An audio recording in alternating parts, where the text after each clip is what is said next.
الحمدللہ رب العالمین والعاقبۃ للمتقین والصلاۃ والسلام علی اشرف الانبیاء والمرسلین وعلی آلہ وصحبہ اجمعین اما بعد فاعوذ باللہ السمیع العلیم من الشیطان الرجیم بسم اللہ الرحمن الرحیم والضحیٰ واللیل اذا سجا ما ودعک ربک وما قلی وللآخرۃ خیر لک من الاولی ولسوف یعطیک ربک فترضی الم یجدک یتیما فآوی ووجدک ضالا فہدی ووجدک عائلا فاغنی فَأَمَّا الْيَتِيمَ فَلَا تَقْهَرْ وَأَمَّا السَّائِلَ فَلَا تَنْهَرْ وَأَمَّا بِنِعْمَةِ رَبِّكَ فَحَدِّث۔ صدق اللہ العظیم۔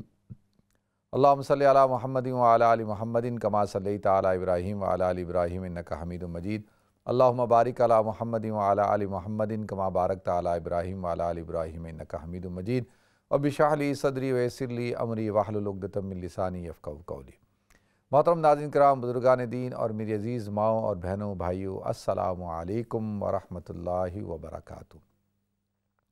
میں آپ کا میزبان عبدالوہاب آپ کو پروگرام گفتگو کے اندر خوش آمدید کرتا ہوں۔ ناظرین، سورہ والضحیٰ میں اللہ رب العزت نے حضور اکرم صلی اللہ علیہ وسلم کی حیات طیبہ کو بیان کیا ہے، آپ کی سیرت کو بیان کیا، اور ویسے تو پورا قرآن ہی حضور اکرم صلی اللہ علیہ وسلم کی سیرت ہے اور آپ کی حیات طیبہ ہے، اس لیے کہ عائشہ صدیقہ رضی اللہ تعالیٰ عنہا سے جب پوچھا گیا کہ حضور اکرم صلی اللہ علیہ وسلم کا اخلاق کیسا تھا، تو آپ نے ارشاد فرمایا کہ کیا تم نے قرآن نہیں پڑھا؟ کیونکہ پورا قرآن ہی حضور کا اخلاق ہے، حضور کی سیرت ہے۔ کان خلقہ القرآن، کہ آپ کا اخلاق تو قرآن ہے، آپ چلتا پھرتا قرآن تھے۔ تو ناظرین، سورہ والضحیٰ کے بارے میں یہ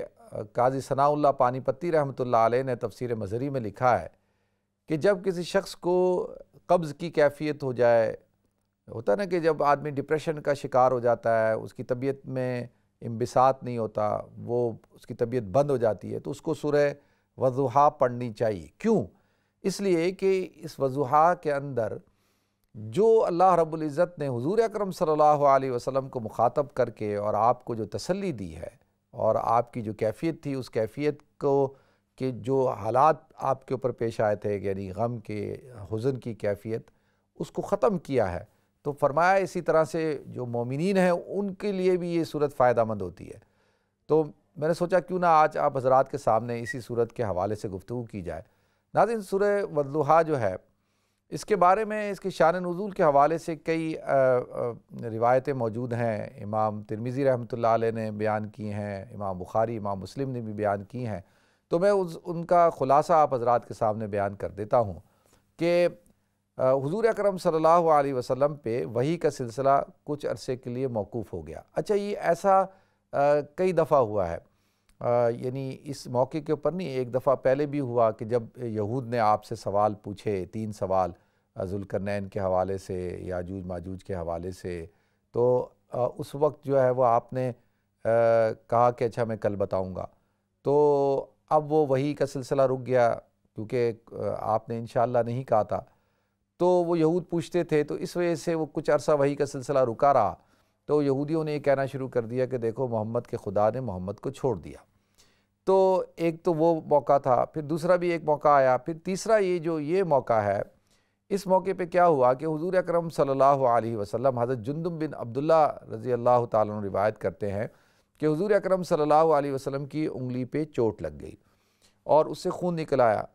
تو آپ کی طبیعت خراب ہو گئی۔ تو آپ کچھ دن جو ہے وہ تہجد کے لیے نہیں اٹھے، تہجد کی نماز پڑھنے کے لیے غالباً 2 دن آپ نہیں اٹھے۔ تو لوگوں نے یہ کہنا شروع کر دیا کہ بھئی کہ حضور اکرم صلی اللہ علیہ وسلم کو ان کے رب نے چھوڑ دیا ہے۔ اور اسی طرح سے آتا ہے کہ حضرت خدیجۃ الکبریٰ رضی اللہ تعالیٰ عنہ نے کہا کہ آپ اٹھے نہیں 2 دن، کیا وجہ ہوئی؟ تو پھر یہ کہ طبیعت خراب ہونے کی وجہ سے، یعنی انگلی میں جو درد تھا، چوٹ لگی تھی، اس کی وجہ سے۔ اسی طریقے سے آتا ہے کہ جب حضور اکرم صلی اللہ علیہ وسلم جب والضحیٰ واللیل اذا سجا ما ودعک ربک وما قلی، یہاں پہ نا ما ودعک ربک وما قلی، کہ نہ کہ آپ کو آپ کے رب نے چھوڑا ہے اور نہ ہی آپ کا رب جو ہے وہ آپ سے ناراض ہوا ہے۔ تو یہ اس قسم کی صورتحال جب پیش آئی، اور بعض روایتوں میں آتا ہے کہ حضور اکرم صلی اللہ علیہ وسلم کے پر وحی کا سلسلہ کچھ عرصے کے لیے رک گیا، تو آپ جو ہے وہ پریشان ہو گئے،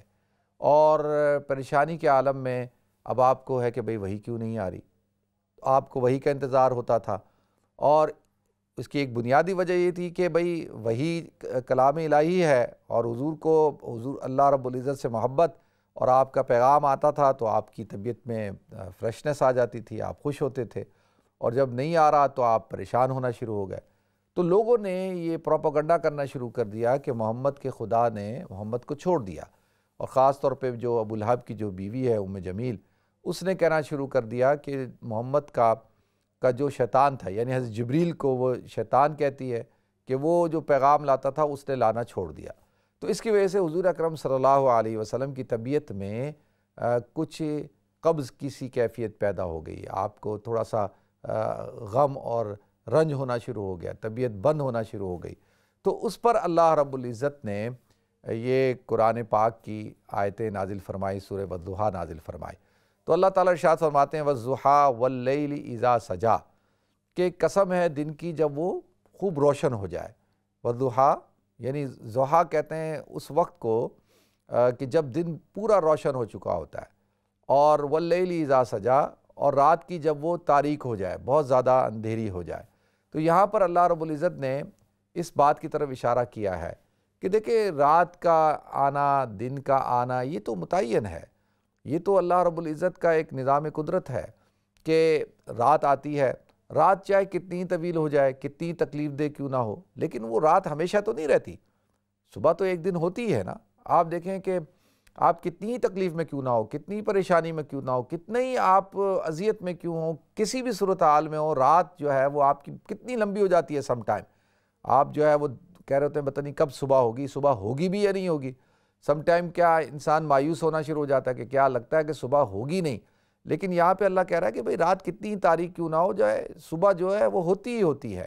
تو اس میں کوئی پریشانی کی بات نہیں ہے، آپ کے رب نے آپ کو چھوڑا تھوڑی ہے۔ اور والضحیٰ، دن جب روشن، یعنی رات کا آنا، دن کا آنا، یہ تو ایک اللہ رب العزت کا ایک نظام ہے۔ دیکھیں انسان کتنا ہی خوشحال ہو، کتنا ہی کامیاب ہو، کتنی ہی نعمتوں کے اندر ہو، کتنی اس کو اللہ تعالیٰ نے راحتیں اور خوشیاں عطا کی ہوں، تو سم ٹائم تکلیف آتی ہے، کبھی بخار ہو جاتا ہے، کبھی بیمار ہو جاتا ہے، کبھی کوئی نقصان ہو جاتا ہے، کبھی یہ ہو جاتا ہے، کبھی کوئی نہ کوئی صورتحال تو پیدا ہوتی ہے نا۔ تو اس کا مطلب یہ نہیں کہ انسان جو ہے وہ مایوس ہو جائے، انسان جو ہے وہ پریشان ہو جائے، تو اس کے بعد جو ہے وہ رات آتی ہے۔ اسی طرح سے رات جب کتنی طویل کیوں نہ ہو جائے تو اس کے بعد دن آتا ہے۔ تو اللہ تعالیٰ نے یہاں پر ایک طرح سے حضور اکرم صلی اللہ علیہ وسلم کو یہ پیغام دیا۔ تو یہاں پہ علماء نے ایک بڑی اچھی بات بھی کی، کہا کہ یہاں پہ والضحیٰ سے مراد حضور اکرم صلی اللہ علیہ وسلم کا چہرہ انور ہے، چہرہ مبارک ہے، اور لیس المراد آپ کی زلفیں ہیں۔ وہ کہتے ہیں گھٹا اٹھی ہے تو بھی کھول زلف عنبری ساکی، تیرے ہوتے فلک سے کیوں ہو شرمندہ زمیں ساکی۔ تو یہ حضور اکرم صلی اللہ علیہ وسلم کی اللہ رب العزت نے قسم کھائی آپ کے چہرہ انور کی، اور آپ کی زلفوں کی، آپ کے بالوں کی، آپ کی گیسوؤں کی۔ تو یہاں پہ اللہ تعالیٰ نے حضور اکرم صلی اللہ علیہ وسلم کو اطمینان دلایا۔ اور والضحیٰ واللیل اذا سجا ما ودعک ربک وما قلی، نہ تو آپ کے رب نے آپ کو چھوڑا ہے، نہ آپ کا رب آپ سے ناراض ہوا ہے۔ یہ کچھ عرصہ جو وحی کا رک گیا، اور یہ جو فطرت وحی کا زمانہ ہے، تو اس میں کوئی ایسی بات تو ہے نہیں کہ بھئی اس میں آپ پریشان ہو جائیں کہ بھئی اللہ کی طرف سے پیغام کیوں نہیں آ رہا، کہیں ایسا تو نہیں ہے کہ بھئی پیغام بند ہو گیا۔ دیکھیں جو لوگ پروپیگنڈا کرتے ہیں ان کو یہ سوچنا چاہیے کہ بھئی ایسا تو یہ نہیں ہوتا کہ بھئی روز ہی پیغام آ رہا ہوتا ہے، تو کبھی ایسا بھی ہوتا ہے کہ وقفہ ہوتا ہے۔ چلیں وہ تو دشمنان اسلام ہے، ان کا کام تو پروپیگنڈا کرنا ہے، آپ کے اوپر الزام لگانا ہے، آپ کو تنگ کرنا ہے، آپ پر تانے لگانے ہیں، تانے دینے ہیں آپ کو۔ لیکن آپ اگر کوئی شخص یہ سمجھتا ہے تو وہ تو اللہ رب العزت کی، جو اللہ تعالیٰ نے حضور اکرم صلی اللہ علیہ وسلم کو کائنات کا سردار بنایا، سید الاولین والآخرین بنایا، آپ کو امام الانبیاء کا لقب دیا، آپ آخری نبی ہیں، تو اس طرح تو اللہ کی انتخاب پر جو ہے وہ کیا ہو سکتا ہے کہ وہ شبہ ہو سکتا ہے کہ بھئی اللہ تعالیٰ نے ایسے شخص کو اپنا محبوب بنایا، اپنا حبیب بنایا، اپنا نبی بنایا کہ جو آگے جا کے جو ہے وہ ان کو چھوڑ دے گا اللہ تعالیٰ۔ تو اللہ تو ایسا نہیں ہے، یعنی اللہ تعالیٰ تو جب کسی کو منتخب کرتا ہے تو اس کی ایک ایک چیز سے، اس کے ماضی سے، حال سے، مستقبل سے، سب چیزوں سے واقف ہوتا ہے۔ تو ما ودعک ربک وما قلی، نہ تو آپ کے رب نے آپ کو دھوکہ دیا ہے، نہ آپ کے رب نے آپ کو چھوڑا ہے، نہ آپ کا رب آپ سے ناراض ہے۔ وَلَلْآخِرَةُ خَيْرٌ لَكَ مِنَ الْأُولَىٰ۔ اور یہاں پہ اللہ تعالیٰ ارشاد فرماتے ہیں کہ آپ کی جو بعد والی زندگی ہے وہ آپ کی پہلی زندگی سے بہتر ہے، ایک مطلب۔ دوسرا مطلب یہ ہے کہ آپ کی آخرت جو ہے وہ آپ کی دنیا سے بہتر ہے، اور دوسرا یہ کہ آپ کا جو آنے والا زمانہ ہے وہ آنے والا زمانہ زیادہ بہتر ہوگا بنسبت اس کے کہ جو یہ زمانہ ابھی تکلیفوں کا گزر رہا ہے۔ اب دیکھیں اللہ تعالیٰ نے جیسے حضور اکرم صلی اللہ علیہ وسلم نے نبوت کا اعلان کیا، تو آپ دیکھیں حضور اکرم صلی اللہ علیہ وسلم کے اوپر کتنی پریشانیاں ہوئیں، کتنا آپ کو تنگ کیا گیا، آپ کو ستایا گیا، آپ کو شیب ابی طالب کے اندر جو ہے محصور کیا گیا، آپ کے اوپر تشدد کیا گیا، آپ کو مجبور کیا گیا کہ آپ طائف گئے، آپ کے صحابہ کرام حبشہ گئے، پھر حضور اکرم صلی اللہ علیہ وسلم ہجرت کر کے مدینہ منورہ تشریف لے گئے، سب کچھ چھوڑا، گھر بار کو چھوڑا، صحابہ کرام کو تکالیف کا سامنا کرنا پڑا۔ تو یہ آپ کی ابتدا تھی۔ تو اللہ آپ کو بشارت دے رہا ہے کہ آنے والا وقت جو ہے وہ بہت بہتر ہے، آپ پریشان نہ ہوں۔ تو اب جو بعد والا وقت آیا، جب ایک حضور اکرم صلی اللہ علیہ وسلم مدینہ منورہ گئے، وہاں بھی آپ کو مسائل کا سامنا کرنا پڑا، پھر کچھ ہی عرصے کے اندر انا فتحنا لک فتحا مبینا، اللہ تعالیٰ نے آپ کو فتح مبین ادا کر دی، اور اللہ تعالیٰ نے آپ کو بیت اللہ کے اندر فاتح بنا کر داخل کیا، اور پورا سرزمین حجاز جو ہے وہ اسلام کے اندر داخل ہو گیا۔ اذا جاء نصر اللہ والفتح ورأیت الناس يدخلون فی دین اللہ افواجا۔ تو یہاں پہ اللہ بتا رہے ہیں کہ آپ کے آنے والا وقت جو ہے وہ آپ کے پچھلے وقت سے بہتر ہوگا، ہر آنے والا دن آپ کا بہتر ہوگا۔ اس کے واسطے سے اللہ تعالیٰ ہمیں بھی مخاطب کر کے کہتے ہیں کہ دیکھو پریشان مت ہو، جو چھوٹی چھوٹی باتوں میں تم لوگ پریشان ہو جاتے ہو، بیمار ہو گئے، مسائل ہو گیا، کاروبار کے اندر نقصان ہو گیا، جاب چھوٹ گئی، فلاں چیز ہو گئی، حادثہ ہو گیا، یہ ہو گیا، وہ ہو گیا، کوئی پریشانی کی بات نہیں ہے، انشاءاللہ آنے والا وقت جو ہے وہ بہتر ہوگا۔ اور اسی طریقے سے انسان اگر غور و فکر کرے تو ناظرین اس کی زندگی کہاں سے شروع ہوتی ہے، کہاں جا کے ختم ہوتی ہے، وہ کہاں سے اٹھا، کہاں سے چلتا چلتا چلتا اللہ اس کو کہاں پہنچا دیتا ہے۔ اگر وہ اپنے ماضی پہ نظر دوڑائے تو حیران ہو جاتا ہے کہ اللہ تعالیٰ نے کتنا فضل فرمایا، اللہ نے کتنا کرم فرمایا۔ تو یہاں پہ اللہ تعالیٰ حضور اکرم صلی اللہ علیہ وسلم کو بھی خوشخبری دیتے ہیں، آپ کو تسلی دیتے ہیں کہ ما ودعک ربک وما قلی وللآخرۃ خیر لک من الاولیٰ۔ اور پھر آخرت تو اگر دیکھا جائے تو دنیا سے تو والآخرۃ خیر وابقی، آخرت بہتر بھی ہے اور قائم رہنے والی بھی ہے۔ تو آپ کی آخرت تو پھر اللہ تعالیٰ آپ کو مقام محمود عطا فرمائیں گے، مقام وسیلہ عطا فرمائیں گے، لواء الحمد آپ کو عطا فرمائیں گے، اور آپ کو جنت الفردوس کے اعلیٰ مراتب عطا فرمائیں گے۔ آپ کو اللہ تعالیٰ نے کتنا قرب عطا فرمایا معراج کے موقع پر، اور آخرت میں بھی اللہ تعالیٰ آپ کو کہاں سے کہاں کس درجے کو پہ پہنچائیں گے۔ تو پھر آخرت تو ہمیشہ بہتر ہی ہوگی۔ جو بھی مومن مسلمان دنیا کے اندر جتنی بھی تکالیف اٹھا لے، جتنی بھی پریشانیاں اٹھا لیں، تو یہ سوچ کر اس کو اطمینان ہونا چاہیے کہ ٹھیک ہے یہ تکلیفیں تو وقتی ہیں اور یہ ختم ہو جائیں گی، زیادہ سے زیادہ کیا ہوگا، موت کے ساتھ ہی ختم ہو جائیں گی، لیکن آخرت تو ہمیشہ ہمیشہ کی ہے۔ تو والآخرۃ خیر لک من الاولیٰ ولسوف یعطیک ربک فترضیٰ۔ یہاں پہ اللہ تعالیٰ کہتے ہیں، دیکھیں حضور اکرم صلی اللہ علیہ وسلم کو مخاطب کر کے کہ ان قریب آپ کا رب آپ کو اتنا دے گا کہ آپ کو راضی کر دے گا۔ اب یہاں پر یہ رضا سے مراد کیا ہے؟ دیکھیں اللہ تعالیٰ نے آپ کو یہاں پہ علماء ارشاد فرماتے ہیں کہ اس سے مراد یہ ہے کہ حضور اکرم صلی اللہ علیہ وسلم قرآن کی دو مقامات پہ آیتیں نازل ہوئیں، ایک تو ان تعذبہم فإنہم عبادک وإن تغفر لہم فإنک انت العزیز الحکیم، اور ایک حضرت ابراہیم علیہ السلام کے حوالے سے کہ وہ اگر میری تباہ کریں تو اللہ تو ان سے راضی ہو، اگر وہ نافرمانی کریں تو غفور الرحیم ہے۔ تو یہ جب دونوں آیتیں نازل ہوئیں تو اللہ کے رسول صلی اللہ علیہ وسلم جو ہے وہ بہت، آپ نے طویل نماز پڑھی، سجدہ کیا، بہت دیر تک آپ دعا کرتے رہے اور روتے رہے اور اللہ سے مانگتے رہے۔ تو اللہ تعالیٰ نے کہا جبریل کو بھیجا ہے، جبریل جاؤ اور حضور اکرم صلی اللہ علیہ وسلم سے محمد سے پوچھو کہ یہ کیوں اتنی طویل دعا اور اتنی آہوگزاری، رونا کس لیے؟ تو حضور دعا مانگتے تھے، یا رب امتی امتی، اے رب میری امت کا کیا ہوگا؟ تو حضرت جبریل نے آ کے پوچھا تو حضور نے فرمایا کہ میں تو اپنی امت کی بخشش کی دعا مانگتا ہوں۔ تو اللہ تعالیٰ نے کہا کہ جبریل آپ ان سے کہہ دیں کہ وَلَسَوْفَ يُعْطِيكَ رَبُّكَ فَتَرْضَىٰ، ہم آپ کو اتنا دیں گے کہ آپ کو راضی کر دیں گے۔ یہاں پہ مراد یہ ہے کہ حضور اکرم صلی اللہ علیہ وسلم کے گناہگار جو امتی ہیں، اللہ تعالیٰ حضور کی شفاعت کے صدقے میں ان کی مغفرت فرمائے گا۔ یہ حضور اکرم صلی اللہ علیہ وسلم کی مجھ سے اور آپ سے محبت ہے۔ ناظرین دیکھیں اسی طرح سے امام بخاری رحمۃ اللہ علیہ نے بھی جو ایک طویل حدیث نقل کی ہے کہ جس میں حضور اکرم صلی اللہ علیہ وسلم کل قیامت کے دن جب تمام کی تمام امتیں اپنے انبیاء کرام کے پاس جائیں گی، وہ سارے انبیاء کہیں گے کہ نہیں، آج کا دن جو ہے وہ صرف اور صرف ایک ہی ذات اور ایک ہی شخصیت ہیں، وہ ہیں حضور اکرم صلی اللہ علیہ وسلم، انہی کی سنائی دے گی، وہی انہی کا اللہ تعالیٰ سنے گا اور وہی اللہ کے سامنے جو ہے کچھ گزارشات پیش کریں گے۔ تو سب جو ہے وہ حضور اکرم صلی اللہ علیہ وسلم کے پاس آئیں گے، اور حضور اکرم صلی اللہ علیہ وسلم اس دن جب ہر شخص یا ربی نفسی نفسی کا نعرہ لگا رہا ہوگا کہ اپنی نفس اپنی ذات، اس وقت بھی حضور اکرم صلی اللہ علیہ وسلم یا ربی امتی امتی کا نعرہ لگا رہے ہوں گے، اور آپ کہہ رہے ہوں گے اللہ میری امت۔ آتا ہے کہ آپ سجدہ کریں گے، مختصراً عرض کر رہا ہوں، اتنا لمبا سجدہ ہوگا، حضور فرماتے ہیں کہ اللہ تعالیٰ نے مجھے وہ الفاظ، وہ کلمات القاء کیے حمد کے جو اس سے پہلے کبھی بھی نہیں کیے، اور اللہ کی شان اور تعریف بیان کریں گے۔ اللہ تعالیٰ کہیں گے ارفع یا محمد، ارفع رأسک یا محمد، اے محمد صلی اللہ علیہ وسلم اپنے سر کو اٹھائیں، آپ مانگیں، کیا مانگتے ہیں؟ حضور اکرم صلی اللہ علیہ وسلم امت کے گناہ گاروں کی جو ہے وہ شفاعت، کہیں گے اللہ میری امت کے گناہ گار جو جن کے دلوں کے اندر کلمہ طیبہ ہے، ایمان ہے، میں ان کی شفاعت چاہتا ہوں۔ تو اللہ تعالیٰ جو ہے آپ کی اس شفاعت کو قبول فرمائے گا، اور اللہ تعالیٰ امت کے گناہ گاروں کی جو ہے وہ مغفرت فرمائے گا۔ تو لہذا یہ اللہ تعالیٰ ارشاد فرماتے ہیں وَلَسَوْفَ يُؤْتِيكَ رَبُّكَ فَتَرْضَىٰ، اللہ تعالیٰ آپ کو راضی کریں گے۔ حضور اکرم صلی اللہ علیہ وسلم ارشاد فرمایا کہ جب تک میں اللہ سے راضی نہیں ہوں گا، جب تک کہ میرا ایک امتی بھی جو ہے وہ جہنم کے اندر ہوگا۔ اب دیکھیں اللہ کے رسول صلی اللہ علیہ وسلم کتنی محبت کرتے ہیں کہ ہم سے، کہ وہ اس وقت تک کہتے ہیں کہ میں اللہ سے راضی نہیں ہوں گا، یعنی اللہ سے مانگتا رہوں گا جب تک کہ اللہ تعالیٰ میری امتیوں کو جہنم سے نہ نکال دے۔ تو وَلَسَوْفَ يُؤْتِيكَ رَبُّكَ فَتَرْضَىٰ۔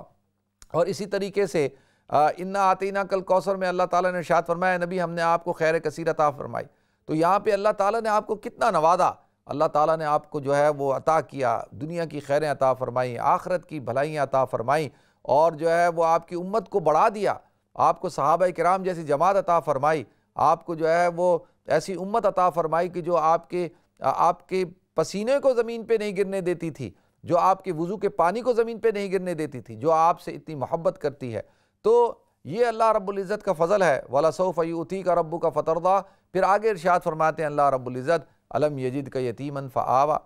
کیا ہم نے آپ کو یتیم نہیں پایا تھا تو ٹھکانہ دیا ہم نے؟ دیکھیں حضور اکرم صلی اللہ علیہ وسلم کی پیدائش سے پہلے ہی آپ کے والد محترم کا انتقال ہو گیا، اور پھر جب آپ 6 سال کے تھے تو آپ کی والدہ کا انتقال ہو گیا، پھر آپ جو ہے تقریباً 8 سے 8.5 9 سال کے ہوئے تو آپ کے دادا کا انتقال ہو گیا، عبد المطلب کا، پھر ابو طالب کے اللہ تعالیٰ نے سپرد کر دیا، اور حضور اکرم صلی اللہ علیہ وسلم کے ایک اور چچا تھے زبیر، وہ بھی حضور اکرم صلی اللہ علیہ وسلم کی انہوں نے بھی کفالت کی ہے، اور ابو طالب نے تو کی۔ تو لہذا آپ دیکھیں کہ کس طریقے سے اللہ تعالیٰ نے آپ کو ٹھکانہ عطا کیا، کس طریقے سے، اور جو ہے ان کے دلوں کے اندر دیکھیں چچا جو ہوتا ہے نا، چچا کے دل کے اندر جو ہے وہ بھتیجے کی محبت بڑی مشکل سے پیدا ہوتی ہے، وہ ہاں بس یہ بھتیجا ہے ٹھیک ہے، لیکن اللہ تعالیٰ نے کیسے جو ہے ان کے دل کے اندر آپ کی محبت کو ڈال دیا، وہ اپنے بچوں سے زیادہ آپ سے محبت کرتے تھے۔ حضرت حمزہ رضی اللہ تعالیٰ عنہ کیسے آپ سے محبت کرتے تھے، سید الشہداء حضرت حمزہ رضی اللہ تعالیٰ عنہ۔ تو یہ اللہ رب العزت نے کیسے آپ کو ٹھکانہ دیا، اور پھر أَلَمْ يَجِدْكَ يَتِيمًا فَآوَىٰ وَوَجَدَكَ ضَالًّا فَهَدَىٰ، کہ آپ کو رائے حق کی تلاش میں سرگرداں پایا، یعنی آپ کو علوم جو نبوی ہیں، جو شریعت کے جو معارف ہیں، ان کی تلاش میں سرگرداں پایا، اور ہم نے آپ کو وہ عطا کیے۔ تو وَوَجَدَكَ ضَالًّا فَهَدَىٰ وَوَجَدَكَ عَائِلًا فَأَغْنَىٰ، اور ہم نے آپ کو کیسے پایا تھا کہ آپ فقیر تھے، آپ غریب تھے، آپ کے پاس جو ہے وہ مال و دولت نہیں تھی، آپ غریب تھے، تو ہم نے آپ کو غنی کر دیا۔ دیکھیں کس طریقے سے کہ حضرت خدیجۃ الکبریٰ رضی اللہ تعالیٰ عنہا جو مکہ کی مالدار ترین خاتون ہیں، اور جو ہر مکہ کا بڑا سردار ان سے نکاح کرنا چاہتا ہے، اللہ تعالیٰ نے ان کے دل میں آپ کی محبت ڈال دی اور ان سے آپ کا نکاح کروا دیا۔ نکاح سے پہلے آپ مال تجارت لے کر گئے اور سرزمین شام، اور اس میں اللہ تعالیٰ نے آپ کو نفع عطا فرمایا، اور پھر نکاح کے ذریعے سے حضرت خدیجۃ الکبریٰ رضی اللہ تعالیٰ عنہ نے اپنا سارا مال، ہر چیز حضور اکرم صلی اللہ علیہ وسلم کے اوپر قربان کر دی۔ کس طرح اللہ تعالیٰ نے آپ کو غنی کر دیا۔ وَوَجَدَكَ عَائِلًا فَأَغْنَىٰ فَأَمَّا الْيَتِيمَ فَلَا تَقْهَرْ۔ اب اللہ تعالیٰ کیا کہتے ہیں کہ دیکھو یتیم پر غصہ مت کرنا، فَأَمَّا الْيَتِيمَ فَلَا تَقْهَرْ۔ اب یتیم، کیونکہ حضور اکرم صلی اللہ علیہ وسلم خود یتیم تھے، آپ نے یتیمی دیکھی ہے، اس لیے اللہ کے رسول صلی اللہ علیہ وسلم نے یتیموں کے حقوق بیان کیے، اور اللہ تعالیٰ نے مجھے اور آپ کو بھی یہ حکم دیا۔ دیکھیں بہترین ہے وہ گھر جس گھر کے اندر یتیم ہو اور اس کے ساتھ حسن سلوک کیا جاتا ہو اور اس کو لک آفٹر کیا جاتا ہو، اور بدترین ہے وہ گھر جس کے اندر یتیم ہو اور اس کے ساتھ حسن سلوک نہ کیا جاتا ہو، اس کے ساتھ اچھا رویہ اختیار نہ کیا جاتا ہو۔ دیکھیں ہمارے معاشرے کے اندر، خاندان کے اندر اگر کسی شخص کا انتقال ہو جاتا ہے، اس کے بچے چھوٹے ہوتے ہیں، تو کیا ہوتا ہے؟ عام طور پہ جو چچا ہوتے ہیں، دوسرے جو رشتہ دار ہوتے ہیں، وہ کیا کرتے ہیں؟ ان کی جائیداد کے اوپر قبضہ کر لیتے ہیں اور ان کے مال دولت پہ قبضہ کر لیتے ہیں، اور یتیموں کے ساتھ جو ہے وہ حسن سلوک کے ساتھ پیش نہیں آتے، اور ان کے ساتھ جو ہے وہ بدتمیزی کرتے ہیں، ان کے حقوق تلف کرتے ہیں۔ تو اللہ کے رسول صلی اللہ علیہ وسلم نے ارشاد فرمایا کہ جو شخص یتیم کی کفالت کرتا ہے، کل قیامت کے دن جو ہے وہ میرے ساتھ جنت میں ایسے ہوگا، انگلی کا اشارہ کر کے فرمایا۔ آپ نے فرمایا یتیم کے سر پہ جو شخص شفقت کا ہاتھ پھیرتا ہے، تو اس کے ہاتھ کے نیچے جتنے اس کے سر کے بال آتے ہیں، اللہ تعالیٰ ان بالوں کے بقدر اس کو نیکیاں عطا فرماتا ہے، اس کو اجر عطا فرماتا ہے۔ تو یہاں پہ اللہ تعالیٰ ہمیں حکم دے رہا ہے کہ یتیم کے ساتھ جو ہے وہ کیا کرنا ہے؟ اس پر غصہ نہیں کرنا، اس کے ساتھ شفقت کے ساتھ پیش آنا ہے، اس کے ساتھ محبت کے ساتھ پیش آنا ہے۔ وَأَمَّا الْيَتِيمَ فَلَا تَقْهَرْ وَأَمَّا السَّائِلَ فَلَا تَنْهَرْ۔ اور پھر یہاں پہ اللہ تعالیٰ نے آگے ارشاد فرمایا کہ اگر سائل کوئی آپ سے سوال کرے تو اس کو جھڑکنا نہیں ہے۔ اب یہاں پہ سائل سے مراد ایک تو وہ بھی ہے کہ بھئی جو دنیاوی طور پہ کوئی آپ سے مال دولت چاہتا ہے، کوئی آپ سے سوال کر رہا ہے کھانے کا، پیسے کا، کوئی کسی اور چیز کا، کپڑے کا، کسی چیز کا، تو اس کو آپ کیا کریں؟ جھڑکیں مت۔ دیکھیں اگر آپ اس کی مدد کر سکتے ہیں تو کریں،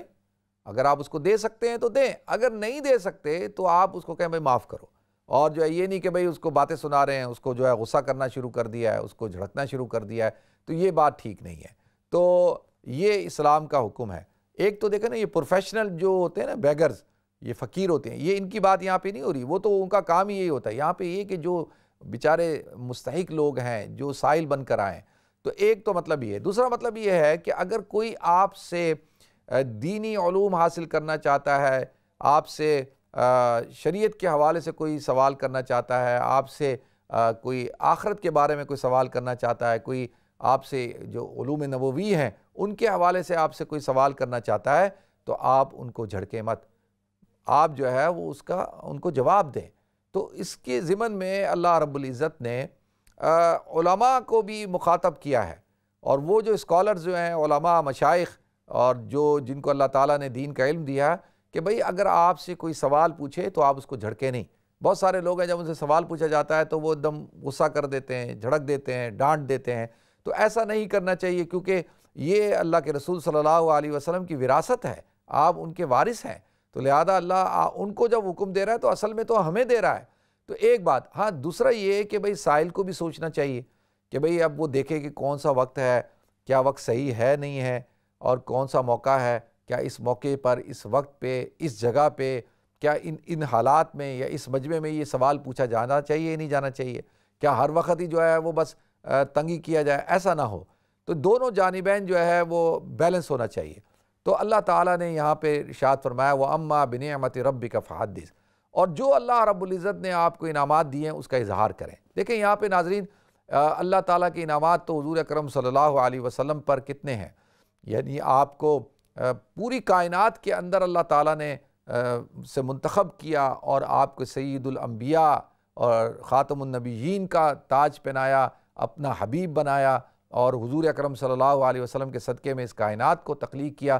تو یہ تو حضور اکرم صلی اللہ علیہ وسلم پر اللہ رب العزت کا کرم ہے، فضل ہے۔ تو اور جو انعامات اللہ تعالیٰ نے آپ پہ کیے ہیں اس کا اظہار کریں اور ان کو بیان کریں۔ تو یہاں پہ علماء نے ارشاد فرمایا ہے کہ اگر کسی شخص کے پاس علم دین ہے اور وہ عالم ہے اور اس کے پاس جو ہے وہ قرآن اور حدیث کا علم ہے، تو اس کا کام یہ نہیں ہے کہ وہ ان کو چھپا کر بیٹھا رہے، اور اس کا اظہار کرنا چاہیے، بیان کرنا چاہیے، اور اس کو جو ہے بتانا چاہیے۔ اسی طریقے سے دنیاوی طور پر اللہ تعالیٰ نے کسی کو مال دولت دی ہے، اللہ نے کسی کو نعمتیں دی ہیں، تو اس کا بھی اس کو اظہار کرنا چاہیے، اور یہ تکبر کے طور پہ نہیں، نعمت کے طور پہ کہ یہ اللہ کے انعامات ہیں اور اس کا اظہار ہونا چاہیے۔ تو یہاں پہ اس کا تذکرہ ہونا چاہیے، اس کی بات چیت ہونی چاہیے۔ تو اللہ تعالیٰ مجھے آپ کو، ہم سب کو عمل کرنے کی توفیق عطا فرمائے۔